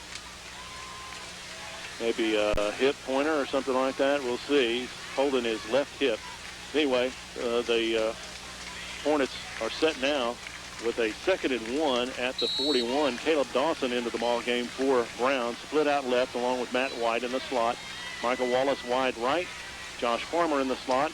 Lone setback behind Derek McCoy is Brandon Nichols. Joe Gould over the center, over the ball, as McCoy checks the sideline for the play call. Now comes up under center. White is in motion, left to right. McCoy rolls that way to the right. Pump fake, looks deep, looks down the middle. He's got Michael Wallace for a completion at the Conway 30-yard or 40-yard line. Man, and he threw that ball in traffic and threw it on a rope in there, and Wallace made another great grab. He was not the first receiver. He was not, and he looked off. You could see Derek looked off the other receiver to his right. I couldn't see the number out there, Rob. Who was it? I think it was Matt White out there going deep, or may have been Farmer. Well, he had got bumped anyway, and so he was really slow, and Derek had to get rid of the ball. Looked it off like a pro. Great play. Wallace with a nice catch with some pressure on him. Now there's trips to the right. And a quarterback draw. McCoy is hit and pounded down. Big hit there as he gets across the line there. Got across the line of scrimmage before he was really hit by Cole Harris and upended. But Derek jumps right up after a pickup of a yard on the quarterback draw. It'll be a 2nd and 9 at the Conway 39-yard line. Bryant with a 16-7 lead. Just turned back a Conway drive with a fumble, and now they're on the march in Conway territory. 6:32 left in the third quarter. Nichols alone setback with McCoy in the shotgun. Handoff, fakes the handoff to Nichols. Rolls out to the right, looks downfield, got a man. It's Matt White with a nice fingertip catch, just short of the 30-yard line. He'll be short of first down yardage, but a nice catch there and another good throw on the run by Derek McCoy. Absolutely. That was the first time, really, he was under any kind of pressure, and he delivered the ball. Delivered the ball well, man. The Hornets are looking sharp tonight. You know, Rob, a lot of people might think by no huddle that they're in a hurry, but they're not. I bet you they're taking just as much time as you would if you were in a huddle. But by going ahead and line, of course, they're in the huddle just as I speak. By lining up like that, they force the defense to stay in line and not kind of regroup after every play. And that's the last play. Big third down. Credit Josh Workman for some good blocking. McCoy, hands off, left side, Luke Brown, and we've got a penalty flag in a holding area. Yeah, it's going to be a hold, always usually from that side. Brown just short of the 30-yard line, short of first down yardage. It will either be a fourth and real short or a third and quite a ways. Well, once again, I think it's no-brainer. Rob, you got to take him back. You're on your end of the field. You've got to take this penalty. It's a major penalty. You can't give them 4th and 1 down there on the 30, I don't think. But let's see what they decide to do. You know, Rob, the Conway coaches saw it. They were screaming at the defense, and the defense had shifted toward that run even before the ball was snapped. There's a long discussion, but I guarantee you they're going to move this ball back. Well, the coaches are telling them to move it back. If they don't, David's going to buy you a steak after the game. They moved it back. David, you're off the hook. Yeah, he was saying, please move it back. I could hear that over there. So, what it's going to bring up is a 3rd and 12, or 3rd and 13 at the 43. So they marked that from the spot of the foul. Luke, it's actually an 11-yard penalty. Now, Rob, we saw in the first half almost an identical field position. They overcome the big penalty. We'll see what happens here. Matt Brown, good to see him back in the ball game. He split out left. Matt White in the slot. On the right side, it's Farmer and Wallace. Behind him is Nichols. McCoy with a short drop, looks to the out. He's open. Wallace, he's got the completion inside the 40. Almost breaks the tackle of T.J. Jenkins, but not quite. It's going to be short of the first down, just outside the 35-yard line, and now it's decision time for the Hornets. I think you, once again, I think you ought to go for it, and I think they ought to hurry up and do it really before the other team can get set, and I think that's what they're going to do. It is 4th down and 6. 4th and 6 at the 36. They're lined up to go for it. They will indeed. Hats off to the Bryant defense here. McCoy steps back now. He gets a call from the sideline. It's okay, man. He's just making a cool play, isn't it? 10 seconds left on the play clock. He's calling the play now. Gets back under center. In motion is Farmer. They give it to Farmer on the handoff. The first time we've seen that running back around. He's got the first down inside the 30, inside the 25, and inside the down close to the 20-yard line. And another flag, Rob. Another flag. Oh, what a big play to have a flag on. They got a holding again against the Hornets. Somebody on this left-hand side did again. What a killer penalty. Once again, we said they can't have the turnovers. They can't make these kind of mistakes and hope to beat a top 10 team. They've got to eliminate that. The penalty flag is back at the 33. They'll bring that play back. Oh, absolutely. Or, you know, otherwise. Was the preliminary call a hold or a kick? It was a hold. It was a hold. Hornet coach are asking what it was and who it was. Boy, now, you want to talk about a momentum swing. We need to mark this one here tonight, Rob, see what happens. It actually ends up being a net 7-yard penalty. It's going to bring up a 4th and 13 at the 43, and the Bryant Hornets will be punting this now instead. Now you got to punt, Rob. Oh, man, you'd have had a first down inside the 20, momentum rolling with you, and driving, and now you got to punt. Now you got to shake it off, though, and try to kill this ball down there, close to their end zone. Field position now is what the game you're playing. That's right. Alt, back at his 45. High snap, over his head, goes back to pick it up, looks, and gets the kick away. Got hit. Will we get a flag? No, because the ball was on the ground. But he got it away. A courageous effort by Josh Hall. What a great play. Jesse James rolls it, downs it at the 17-yard line. Hats off to Josh Hall. I'll tell you, man, I watched Hornet football for many years, and usually that kind of prescription does not happen. Hats off to Mr. All tonight. A great play. Coach is congratulating him. What a man. Kept his cool, senior, in his first game as a punter, and he kept his head about him and got that kick away. And now the field position advantage and some momentum goes to Bryant. I mean, almost like it canceled out. David was just yelling over there those little things, and what a little play that was, be able to get it off and get that ball down there. Instead of having it on Bryant's end of the field, Conway starting the ball with 3:52 left in the third quarter on their own end at their own 17. And they got to figure out this trap up the middle, Rob. They got it again to Hillis up the middle, and he's fighting for yardage. Something, did he? No, they're just piling him up. He's trying to bull for extra yardage, and he got a couple out to the 19, but they certainly defensed that one a little better, clogged things up in there. Defoe and Prim and McClellan getting off the bottom of the pile. Well, Rob, I think I'm pretty safe to say already that this is not a repeat of the third quarter of last year. You're right. You're right. And, boy, what a near disaster killer penalty like that, a fumbled snap on the punt and be able to get that kick off. That turns the game around. It really does. And the fact that he got it away, no small thing. Brett Taylor, the quarterback. DuHart and Hillis behind him. He hands off to Hillis over the left side. He's got running room. He gets up across to the first down, across the 30, out close to the 32-yard line before he's brought down. They really sealed that in very nicely on that play. There is, Hornet coaches are quite animated over there in their protest. First down, Conway. They want a holding call, I believe. I believe so. I mean, the sideline was so clear over there. They may be saying that there's a hook on that end because it is so clear. It is so wide open. That's twice tonight that I believe that it's been that open. First and 10, Conway. Their own 32-yard line. Fake handoff this time. Taylor keeps it, and he gets good yardage on the option keeper out close to the 40-yard line. Looks like they're going to mark him at about the 38. Brett Taylor, the junior quarterback, came in after the third play of the game and has done a fine job for Conway. He has. There's just been a couple of moments that he's looked like the non-starter, but for the most part, he's done an excellent job. Picked up 6 on that carry. It's 2:30 left in the third quarter. Bryant with a 16-7 lead. Conway trying to move the football. They have a 2nd and 4 at their own 38-yard line. Taylor got up a little slow, by the way, after that play, Rob. He was favoring his left leg. Mason in the slot. There's a handoff to DeHart on the power sweep. He's got running room. Gets around the corner. He's to the midfield strike from down the sideline. 40, 30, 20, and he's knocked out of bounds. They got a flag. 11-yard line. Great tackle by Josh Baumgarten coming. And it's going to come back, Rob. There's a holding call. Great play by Josh Baumbeck to save the trailing that play to save the touchdown. But you're right. There is a penalty flag back at the 44-yard line. And penalties have hurt Conway in a serious way. Well, you know, the Hornets had a back-breaking penalty just a few moments ago that might have kept them out of the end zone. And now Conway definitely has a momentum killer here. The first long run of the night that they've been able to break to the outside. That was a 53-yard run by John DuHart on the sweep. And it's going to be brought back. He's going to get out to the 44, so give him credit DuHart with a 6-yard run instead of a 53. And on the play, we have a hold. That's what the Hornets coaches were asking for. I was just thinking they better be real nice right now for a little while. What a call. You know, if this was basketball, you would be saying the ref would be giving that call, you know, as they protest and go back and forth.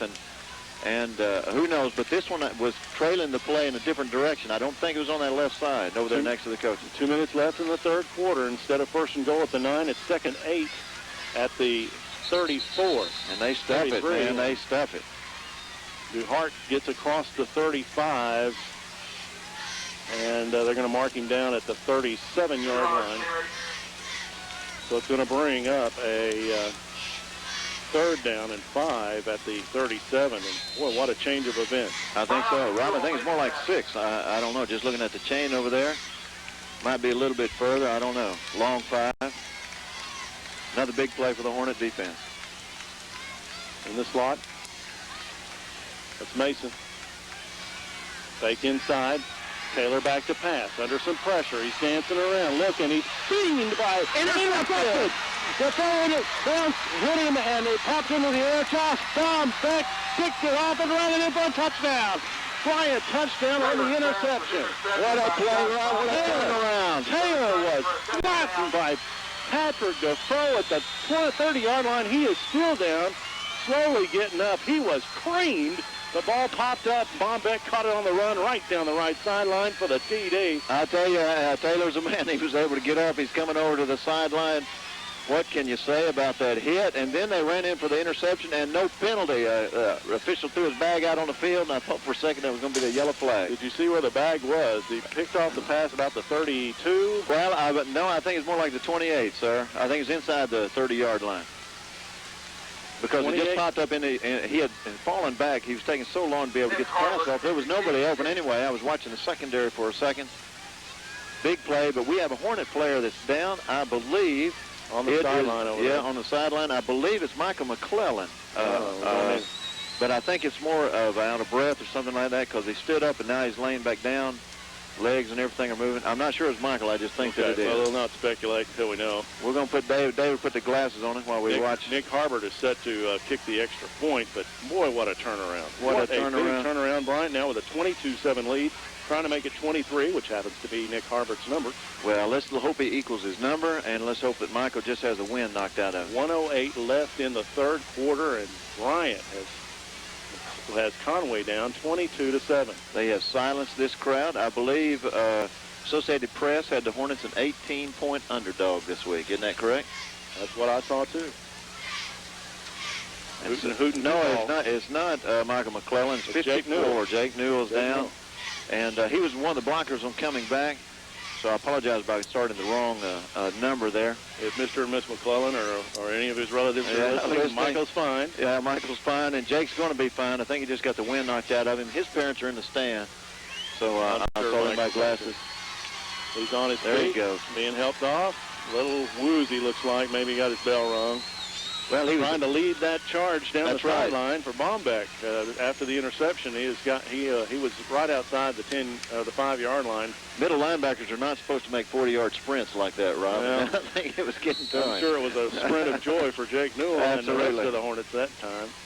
Hornets line up in that swinging gate, but now they bring it over to in front of the kicker, and Harbert will do it conventionally. 1:08 left in the third quarter. Harbert, what a beautiful kick. As it kicks through, and with 1:08 left in the third quarter, Bryant increases their lead 23-7 over the 9th-ranked Conway Wampus Cats. And boy, what a cable. Be sure to call somebody who will tape the game for you. It'll be showing Wednesday night, 8:30 p.m. in its entirety. And if you can't stand listening to us, just turn down the sound and watch it. No, man, turn up the sound, baby. Turn up the sound. I want to remind you, these good folks brought it. Rick Lafferty and Dinah McEwen of Liberty Real Estate, by Pepsi, by the Bryant Times, your hometown newspaper, by the Learning Center, and by Karen Carlson of Phillips Mounty Duke Real Estate. Also remind you, if you're interested in being a sponsor, call Coach Tom Farmer at 847-5601. He'll be glad to set you up. Josh Alt with the kickoff. Good boot. Nathan Reagan has it inside the 5 at about the 2 when he starts it up the field. Oh, there's a push. They have to call it. Yeah, they have the flag. They got it. Reagan brings it out to the 25, and once again, Jesse Jones had broke the wedge and was down there in position to make a play inside the 15-yard line, and this time they clipped him. There was no doubt about that one. Everybody on this side of the field saw it as well, and 2 flags came out. A little frustration penalty there, I believe, on that. He had broke through and was going to make a devastating tackle, and probably would have made it had he not been pushed. Well, instead of 1st and 10 at their own 25, it's going to be half the distance of the goal line. Conway, after falling behind 23-7, is going to have to start this drive inside their own 10-yard line at the 8. Now, Rob, I tell you, both teams now need to play with composure.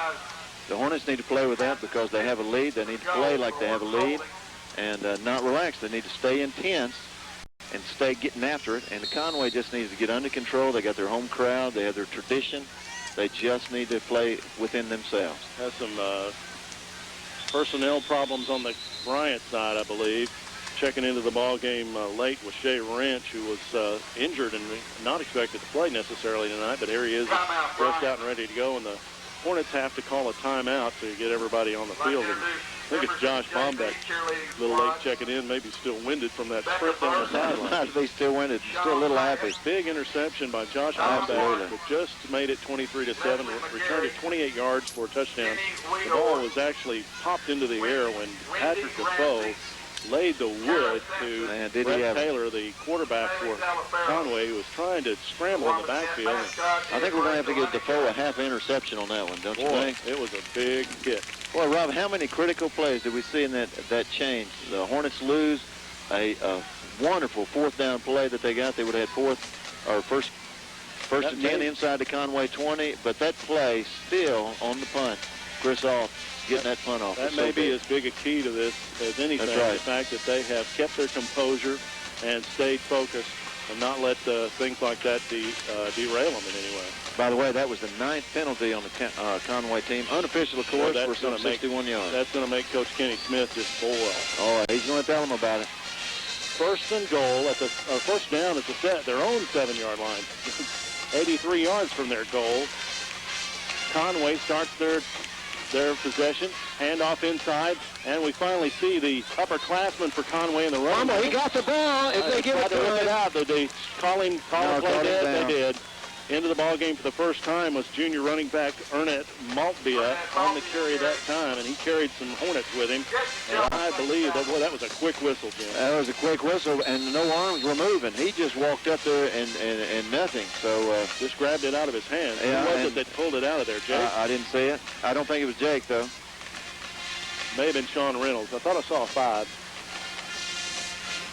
But anyway, it's a 1st and 10 after 11-yard pickup. He's got a hole, brother. Well, they got the quicker backs in there now, the upperclassmen, and that is the young man that was held out. I think both of these guys were held out for disciplinary reasons. Brian Jones on the carry there, and he's got first down yardage as he brings it up across the 30 to the 33 at 14-yard pickup. So in consecutive plays now, they bring these guys back into the ball game, and they pick up 11 and 14 yards. It's not junior running backs Brian Jones and Ernest Maltbia, and they were held out in favor of those sophomores. But not only are they explosive runners, but they're also fresh runners. They're rested. The rest of these players have been in the game. Fresh legs. Up the middle, this is Jones again. This time it's clogged up, and the Hornets defense it rather well. Bombeck, as he tried to bounce it outside, Bombeck and Newell were there, along with Aaron Mears. They were held out for disciplinary reasons. Going to let them in the 4th quarter tonight, or was it for the whole game? Was it planned, or do you know? Well, I didn't hear the exact thing. I think they were just held out from starting. Obviously, they didn't play in the first half, but they did come in here right at the end of the 3rd quarter, and they will play the 4th quarter, and that is where we're starting right now. Going into the final 12 minutes of this ball game, our score, the Bryant Hornets 23, the Conway Wampus Cats 7. Yes. Sometimes tension in a relationship is good, especially if it's the new tension set mounting developed exclusively in Arkansas by Croft Custom Jewelers. For all your gift ideas and special occasions, come by Croft Custom Jewelers and experience jewelry with passion. Croft Custom Jewelers is a great selection of platinum, 18-karat gold, diamonds, 14-karat slide bracelets, and other fine jewelry at affordable prices. Croft Custom Jewelers, jewelry with passion. Balloonatics in Benton is the largest balloon and gift store in Arkansas. You'll find more than 700 different balloons for all occasions, but that's only the start. Balloonatics also has candy bouquets, custom-made gift baskets, hundreds of soft, cuddly stuffed animals, a big selection of over-the-hill gag gifts and party supplies. Balloonatics is your Thai Beanie Babies official club headquarters. We do custom decorating for any event, and we deliver from Glen Rose to Little Rock. So what are you waiting for? Join the fun with Pat Gibson and her friendly, courteous staff at Balloonatics. BTS, it's back to school. At Benton Bryant Karate for Kids Family Center, it's back to fun. Karate is great for kids. Build self-esteem and confidence. Learn self-defense and more at Karate for Kids. BTS. Want to do this? We'll show you how. Get started today with our back-to-school special, just $19.95. BTS, it's back to school. Benton and Bryant's Karate for Kids. You heard it right. Yeah, 23-7 Bryant over the 9th-ranked Conway Wampus Cats with 12 minutes to go. Rob, you said just exactly what I was going to say. What he just said was correct. Hornets are leading 23-7 over the 9th-ranked Conway Wampus Cats. Tonight's broadcast is sponsored by Rick Lafferty and Dinah McEwen of Liberty Real Estate, by Pepsi, by the Bryant Times, your hometown newspaper, by the Learning Center, and by Karen Crowson, of Phillips Mounty Duke Real Estate. If you want to be a sponsor of future broadcasts, not only of football, but we're going to be doing basketball and baseball, golf. I mean, we're going to bring it all to you this year. You be sure to call Coach Dalton Farmer at 847-5601, and be sure to tune in to Falcon Cable at 8:30 p.m. on Wednesday night, and you'll be able to catch all this Hornet action on a tape-delayed, televised basis. Is that the right way to say it? Yes, sir. I believe it. You got 1 quarter, Rob. 2nd and 10 for Conway, or 9 actually, about the 33, their own 33. Taylor back to pass, under pressure from McClellan. They got a backfield deep pass, though, and it's caught at the 30, the 20, the 25. He's out of bounds. Out of bounds. But it's coming back. We do have a penalty flag, and boy, that has just haunted them all night long. I want to A tell you. holding penalty as McClellan broke through, and that was all they could do to keep him from being sacked, was hold McClellan. And you saw him come back. When you saw him when he broke through, and you'll be able to see that on television next week. If you remember this play, his jersey was in another player's hand. There wasn't any doubt about it. We were able to see that all the way up here. That brings back a 52-yard play. A killer play again, the second time such a long back-breaking play. Big for hand, Conway. hats off to Shea Wrench on that play, staying with that, knocking the ball, the receiver, who was John Bishop, out of bounds at the 15. He didn't know there was a penalty flag. That's right. He for all intents, saved a touchdown. Now, Rob, I'm from the old school, brother, when it comes to athletic competition. For the most part, you make your break. The Hornets are playing well. They are. And they deserve to have a couple things go their way. And goodness knows we've seen a lot of these kind of breaks go against them in the past. To say they're due, it may be an understatement. It's going to be a 2nd and 23. From the spot of the ball, from the spot of the penalty, they marked it back 13 yards on that penalty. So a 2nd and 23. They hand it off to Jones on the left side. He's going to get short yardage. Oh, no, now He he got a late flag flag. coming in the Bryant secondary. Newell on the I'd sure like to know what it was. Somebody coming up from the secondary and doing something. They're losing the Hornets. They're going to call a dead ball face mask. Face mask? Man, I did not even Or see is it that. personal foul? No, he said face mask. What he signaled. 5-yarder. He must have face masked the blocker because it wasn't on the ball. Man, I was going to say I didn't see that. But anyway, play stands. They're still 3rd and long, but going to bring up a second. They're going to get the play. Well, it must have been after the play if they're going to mark it 3rd down. Is that what they got on the play? That's what they marked. Let's see. Let's watch the officials, because on the scoreboard it's 2nd. On the field marker, they have 3rd down. Let's see. He called it a dead ball foul, and now they're checking just to make sure. They're going to need 15 yards to go for the 1st down. They're at the 28-yard line. Let's see if they correct that marker. 2nd or 3rd? Sir, you're not supposed to move your chain away. You need to line up on the ball. It is 2nd down. They so did get the call play it. over. They picked up 8 yards net on that, 3 yards on the run, 5 on the penalty. So 2nd and 15 at their own 28. Conway with the football. Early 4th quarter, they trail this ball game 23-7. Taylor back to pass. It's a floater up for grabs. Knocked away. Incomplete. Great Nice job by the sophomore, Matt White, knocking it away from Nathan Reagan. It was really up for grabs. Yeah, Rob, you called it well when you said it was a floater, and that kind of play you just hope your offensive receiver is going to be able to out-jump them. But I want to tell you that was very nearly a costly play again for Conway. And now 3rd and long. If I'm a Conway coach, I want to call that play up the middle again. Because inside reverse. Yeah, the inside reverse has worked all night long. 3rd and 15. Well, actually, they've only run it once or twice, and it has worked both times. Either that or some kind of quick hitter over the middle. The Hornets have been open many times. They need 15 yards. 3rd and 15, 28-yard line, their own. He rolls right, under pressure, throws, and into no man's land. He overthrew his intended receiver, trying to hit Phillips out of the backfield, and Taylor's pass incomplete. Again, under pressure. Did you see who was putting the pressure on them? Oh, once again, I think it was Mr. Defoe. I want to tell you, Rob, it's amazing what pressure on a quarterback will do, isn't it? It is. That makes a lot of difference. Of course, this aggressive style the Hornets are playing, it's got Conway down 23-7 and having to punt from deep in their own end now. Their own 28. Ty Ledbetter is in the ballgame. Slow snap, but he gets the kick away. It's an end-over-end kick coming over on the left side. Matt Brown calls a fair catch, bobbles it, falls on it, and he will receive it. Why are they going to give him a mark on his own 40? I don't know. He kept fumbling the ball. It ought to be back where he covered it, isn't it? They're going to give the Hornets the ball at their own 40. I guess he touched it, but he didn't lose possession. Caught it, bobbled it, whatever, but we'll take it, I tell you. He's still down. He landed on the football, and he probably got himself winded there. 11:25 left to play in this ball game. Bryant with a 23-7 lead and the football at their own 40-yard line. We want to make sure that Dave's going to be sure and give you the 3rd quarter stats. Now, Rob, the Hornets are in an enviable position as Matt goes off the field. They're hobbling a little bit again.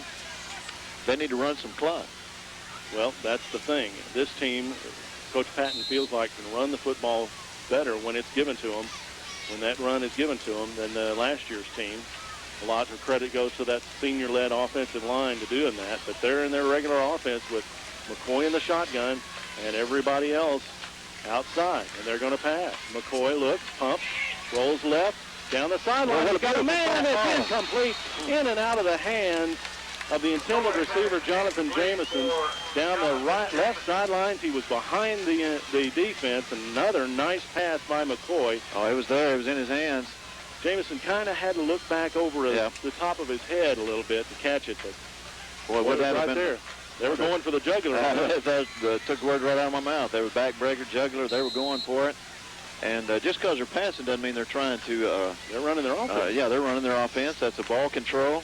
I did see that Brown did limp off the field, perhaps a Charlie horse or something. Maybe we'll see him back. But as it is, Caleb Dawson's in the ball game. He's flanked right. Again, McCoy. They go to the screen to Matt White.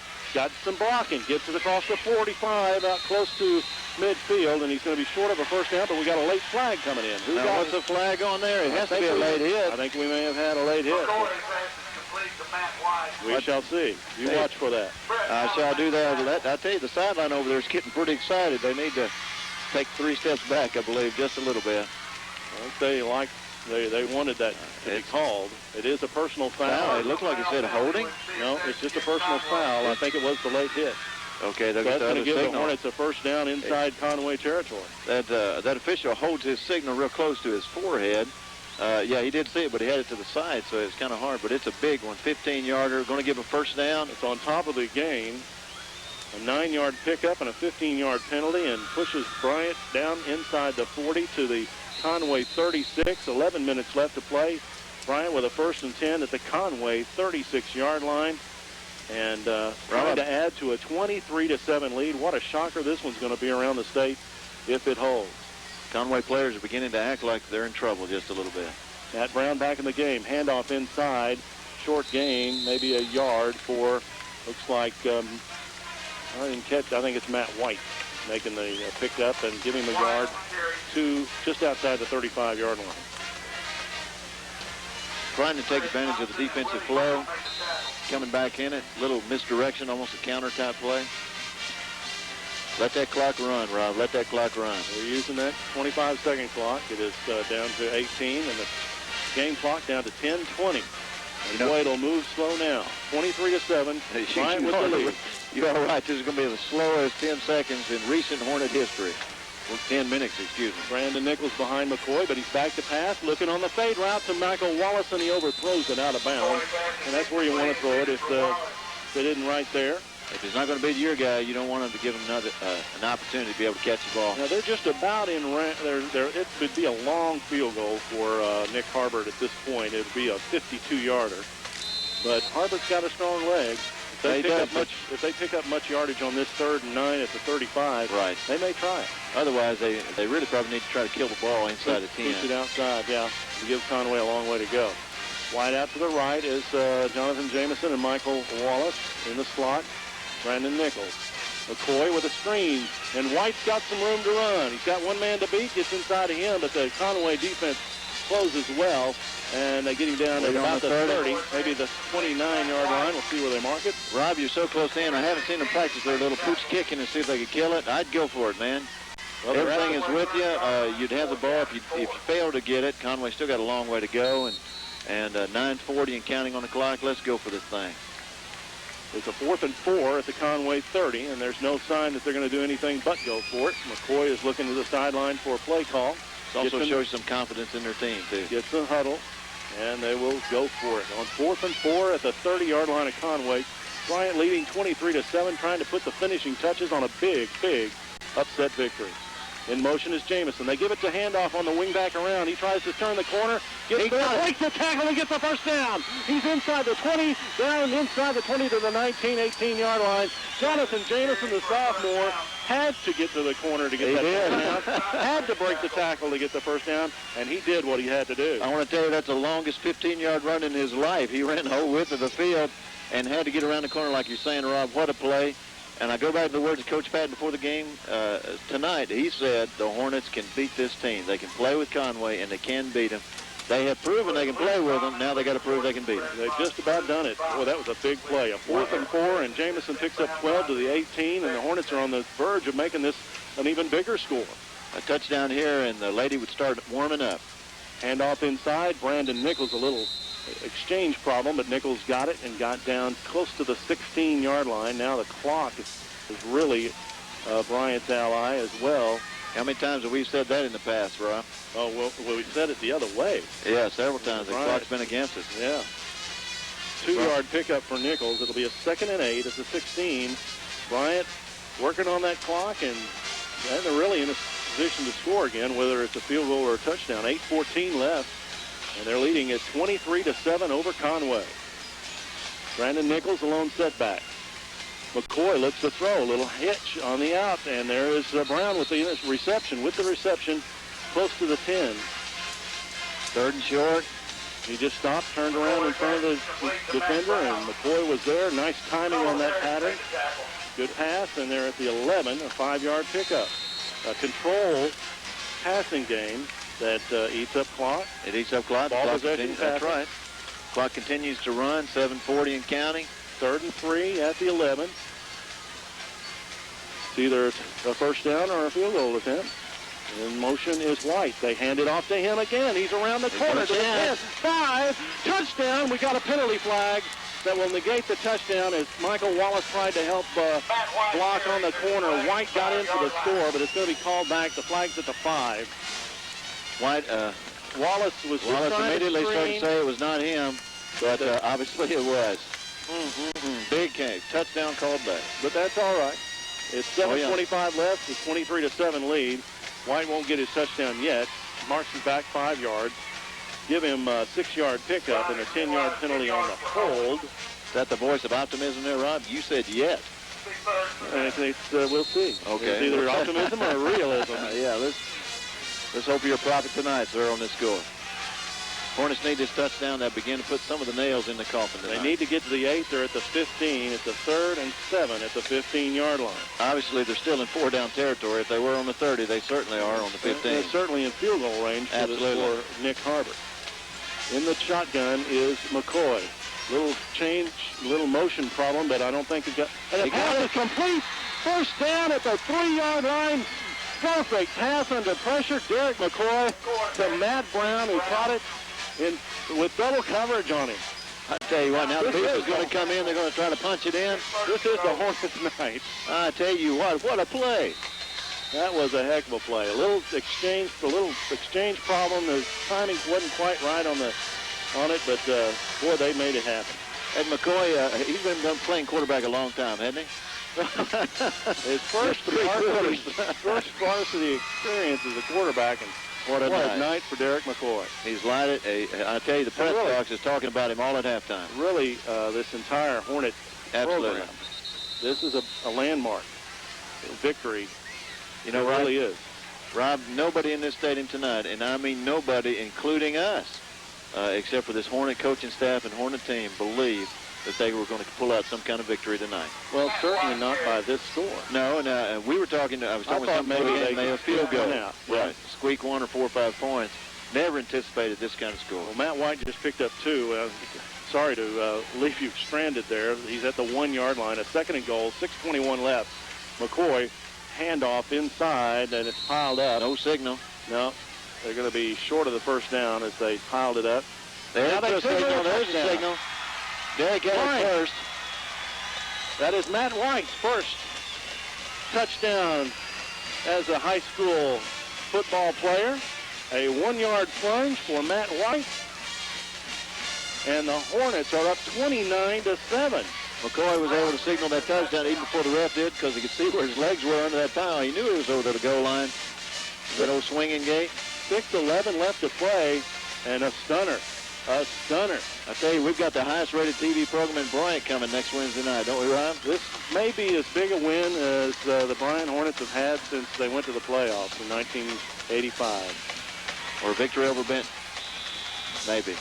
There's the kick, and it is good. The extra point makes it. With 6:11 left to play, the Bryant Hornets 30. The 9th-ranked Conway Wabascats 7. And I want to hear that again? Say it again, Rob. Sounds pretty good. Bryant Hornets 30, Conway 7, and 6:11 left. Now, before I give you sponsors tonight, Rob, I want to tell you again, the Hornets have earned this ball game. They had a couple of breaks, of course, go their way, but they have played well. They deserve this victory tonight, and it certainly looks that way with 6 minutes to go. I want to remind you, if you want to be a sponsor of Hornet broadcast, not only live on Falcon Cable, but tape delayed based on Wednesday night at 8:30, You be sure to call Coach Tom Farmer at 847-5601. You want to watch this one. Be sure to thank Rick Lafferty and Dinah McEwen of Liberty Real Estate. Thank Pepsi and the Bryant Times, your hometown newspaper, the Learning Center, and Karen Carlson of Phillips Mounty Duke Real Estate. Rob, we got a kickoff with 6:11 to go and a 30-7 lead, and I've got a line coming at 1 minute to go. Here we are. Don't forget. Short kick. This time Reagan catches it at the 8, brings it up the left side to the 20, 25, 30. How did he get through there? 40, 45, 50. One man to beat. It's Matt White, and he drags him down from behind at the Bryant 30-yard line.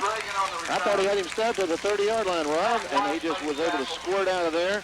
5:59 to go. Inside the 30 at the 28. So a long return for Conway's Nathan Reagan. Now, Rob, if you're Conway, you know you're watching the clock. You're trying to figure out how to win this game. You got to score fast on this particular drive. You've got to score fast. You might try one running play, but you're going to have to throw it. Taylor is not in the ballgame now. They got a new quarterback. It's Dennis Jones, a sophomore, in at quarterback. His first play, he fakes it. He gives a handoff. They reverse it. That's the wing back coming back this way. Jake Mason on the inside reverse, and he's going to get down to the 25. So only a pickup of 3. So that play not as productive as in the past. As it was in the first half, that inside reverse worked. For a moment there, the ball was in the air. I don't know if it's messed up on the exchange or it was just the pitch was just a little bit high for him. But even more important than just the 4 yards they picked up is the clock continues to turn. Dennis Jones, the quarterback, into the ball game in the running back positions. Now Mason, Hillis. Double wide out to the right. Jones rolls that way. Looks, throws, a wobbly pass, but it's caught complete to the wide receiver on that side, Jared Perkins. And it's down to the 15, just inside the 15 to the 14-yard line. Dennis Jones complete to Nathan Reagan. 11-yard pickup and a first down. They're going to mark it just inside the 15.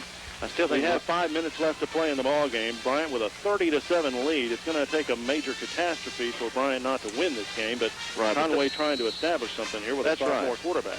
Right, they're trying to play for next week, and the Hornets are trying to play for a little bit of pride themselves. They want to keep them out of the end zone. 30-7 looks mighty good up there. There's a handoff to Hillis over the left side. They get him at the line of scrimmage. Mears hits him, and then a swarm of Hornets hit him as he broke Mears' tackle and got ahead to about the 13, but then they push him back. I tell you, that's what coaches love to see, man. They want to see those Hornet jerseys all over the football. Give him a yard to the 13. It'll be a 2nd and 9 at the 13. 4:35 left to play. I think Jake Newell was on the bottom of that pile, but one of many. Bryant with a 30-7 lead over Conway. In Conway. 2nd and 9 at the 13. There's only 4:20 left to play. What a big victory for the Bryant Hornets. Jones calls the signals, looks to throw.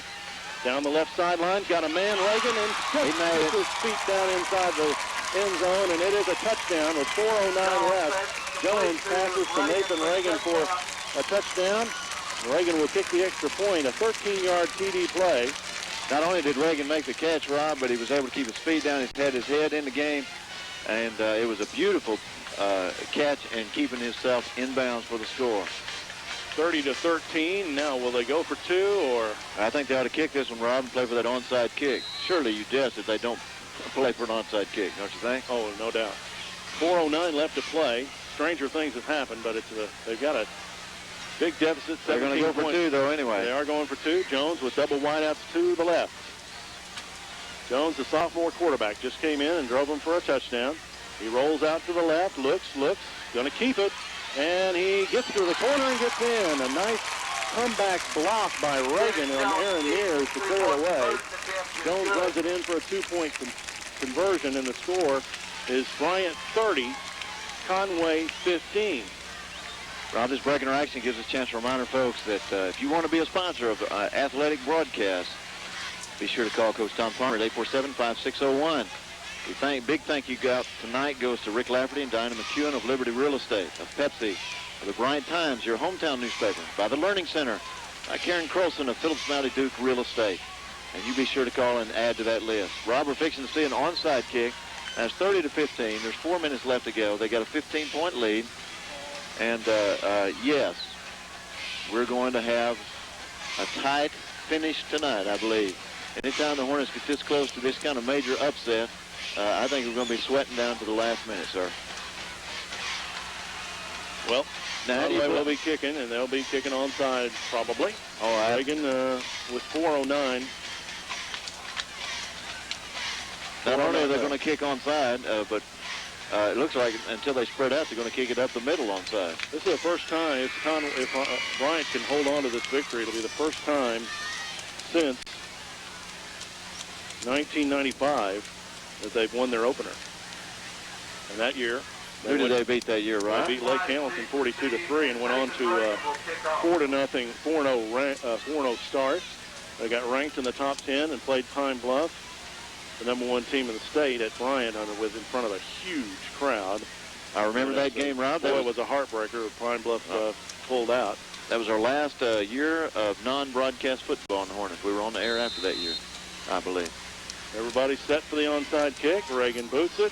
It goes 10 yards, and it goes out of bounds.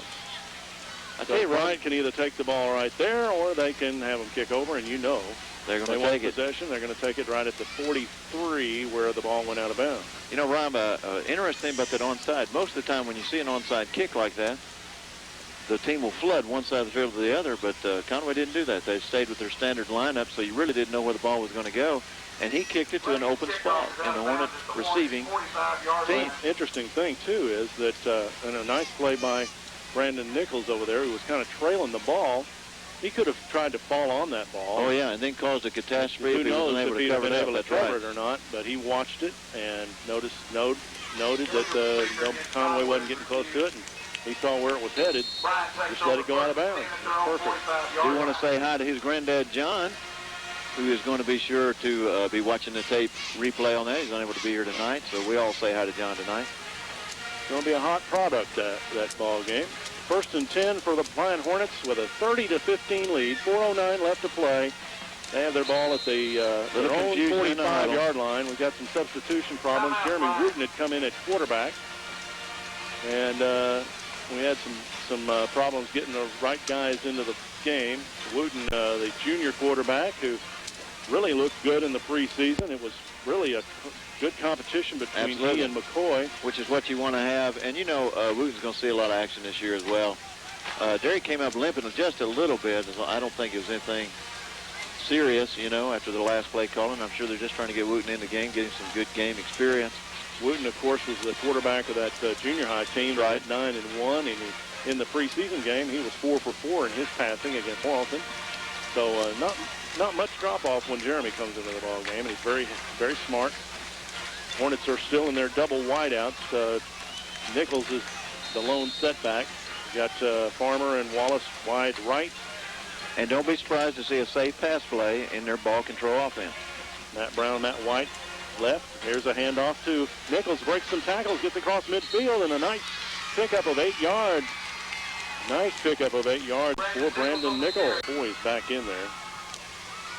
And he'll have Luke Brown in the backfield with him. Again, the Hornets have gone with the double wideouts for most of the night. They're in that same position now. They give to Luke Brown around the left side, and Luke gets a first down across the 45 and 40. He bounced it outside, had enough speed to break it out there, and gets inside the 40 to the 38. 10-yard pickup for Luke Brown. In the game next week, they'll be at War Memorial Stadium to play the Little Rock Catholic Rockets. And off to Brown again over the left side, bounces it out. Not as successful this time, but he does get forward for a couple of yards to the 36. They'll give him 2. But the grade ILI is under 3 minutes now. It is, and that's the big stat right now. Hornets with the football, with the lead, with the clock in their favor. Looks like a major victory, big upset tonight in the state of Arkansas. With Bryant knocking off number 9 Conway. Score right now is 30-15. 2nd and 8 at the 36. Coach Patton was talking before the game tonight that a victory here means nothing in the conference, but what it means is some respect around the state. And confidence. That's right. And off again to Brown. This time he cuts it up the middle, breaks the tackle, 2, 3, gets another first down. How about Luke Brown? Played all night on defense, and here he is helping him run the clock out. And 2:18 and counting on the clock. Bryant with a 30-15 lead over the Conway Wampus Cats. And a stunned crowd begins the long walk to the parking lot. They are starting to leave. Quietly, too, by the way. It is rather quiet here at John McConnell Stadium on this side of the field. We're on the home side. McCoy, the quarterback, he's gone all the way. Great debut. Gives again to Brown on the left side, and he pulls ahead down to the 20-yard line. And the offensive line just continues to make way for the Bryant runners. Make way for them, but they're playing with confidence. They've got the victory tonight. They know they have it sold up. Tell us again who those guys are. Tell us what guys are. Those guys on that offensive line. Oh, man, I'll be glad to tell you who they are. Tackles Michael Gann, Brad Roberts a guard, Josh Workman guard, Joe Gould anchoring the line at center, Joey Hudman a tackle. I believe he came back in, didn't he? Hudman had been injured early. He had injured, but I believe that he came back in. It's been big number 64 a lot of the way, and that is Jeremy DeFries over on that left tackle. I don't know that Hudman came back in. Here's Brown up the middle, breaks the tackle, got another first down close to the 10-yard line. Luke Brown putting on a show, and that offensive line with a Conway team that is just stunned. They're absolutely stunned. This is your crowd. There's 1 minute to go. Rob, I've got my line. Are you ready? Give it.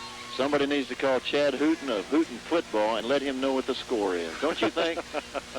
One of our good friends and a prolific writer of Arkansas sports, really is something with that magazine. He knows everything about Arkansas.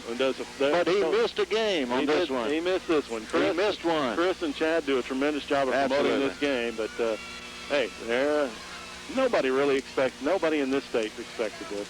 No, but I just like to let Hooten know it once in a while. Sure, you want to let them know when they're wrong.